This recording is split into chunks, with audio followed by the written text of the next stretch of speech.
जय श्री राम, जय श्री कृष्ण, राधे राधे, वंदे मातरम, जय हिंद। आप सभी को गोवर्धन पूजा की अनंत शुभकामनाएं। आप सभी इस बात से परिचित हैं कि भगवान राम जब वनवास से लौट करके आए तो राज्याभिषेक में चाहे वो सकलांग हो, चाहे दिव्यांग हो, चाहे गरीब हो, चाहे अमीर हो, चाहे जिस भी श्रेणी के हो, सब समृद्ध थे।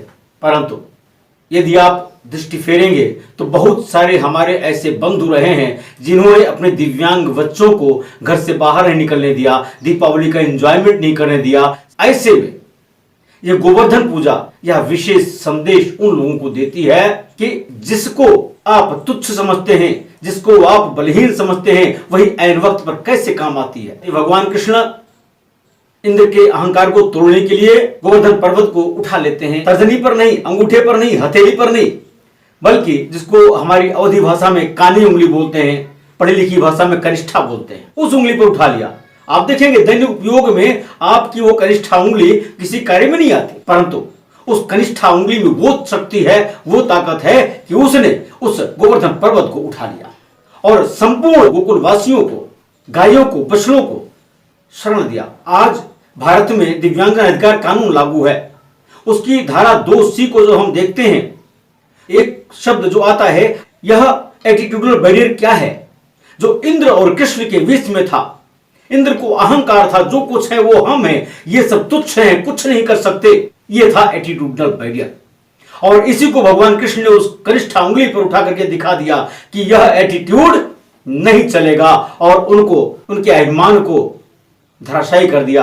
आज समाज में जो लोग दिव्यांगजन को उपेक्षित या अनुपयोगी समझकर किनारे कर देते हैं, उनको इस गोवर्धन पूजा से सीखना चाहिए। ये वो दिव्यांगजन हैं, उसी कनिष्ठा उंगली की तरह से, जो भारत को नया रूप दे सकते हैं। और आज आप अपने आसपास देख रहे होंगे बहुत सारे ऐसे हमारे दिव्यांगजन साथी हैं जो भारत के नव निर्माण के लिए तत्पर हैं। इस गोवर्धन पर्व का सीधा संबंध प्रकृति से है। वो चाहे छोटा पौधा हो, चाहे बड़ा पौधा हो, सबकी अपनी उपयोगिता होती है प्रकृति की संरचना में, और सबकी अपनी सुंदरता होती है, सबके अपने उपयोग होते हैं। आज मशीनीकरण का युग है। हम अपने उन गायों को जिनको हम पालते हैं, जिनका दूध पीते हैं, छुट्टा छोड़ देते हैं, कोई देखने वाला नहीं होता। हमें मधेपुरा की वो घटना याद आती है, बिहार की काली मंदिर के पास में। वहां पर एक गाड़ी खड़ी होती है और एक गाय उस गाड़ी के अंदर होती है। वह गाय स्वयं में विशिष्ट इस मायने में कि हर पशु को 4 पैर होते हैं, उसके 6 पैर हो गए थे। जैसे आप देखते होंगे अपने कुछ बंधु जब जन्म लेते हैं तो जन्मजात कुछ विकृति आ जाती है, छांगुलियां हो जाती हैं, छंगन बोलते हैं। इसी तरह से उस गाय को भी था। लोग उसे ईश्वर की कृपा मानते हुए आराधना पूजन कर रहे थे।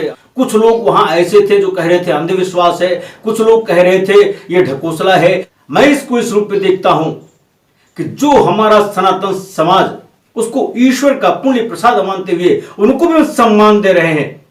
यद्यपि जेनेटिकल डिसऑर्डर है जिसके कारण उसको 2 पैर और आ गए। सनातन संस्कृति अपने में सदैव वैज्ञानिक तथ्य लिए हुए होती है।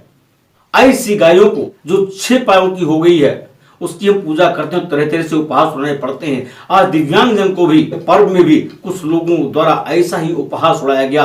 काश वो इस बात को समझ पाते। आइए हम आप भी इस गोवर्धन पर्व के अवसर पर यह संकल्प लेते हैं कि ना केवल गोवर्धन बल्कि प्रकृति के प्रत्येक प्राणी, यानी वह प्रकृति का प्राणी हम स्वयं हैं, ऐसी कल्पना करके राम राज्य की स्थापना में अग्रसर हों।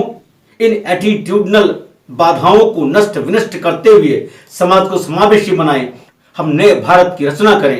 एक बार पुनः आप सबको गोवर्धन पर्व की अनंत शुभकामनाएं।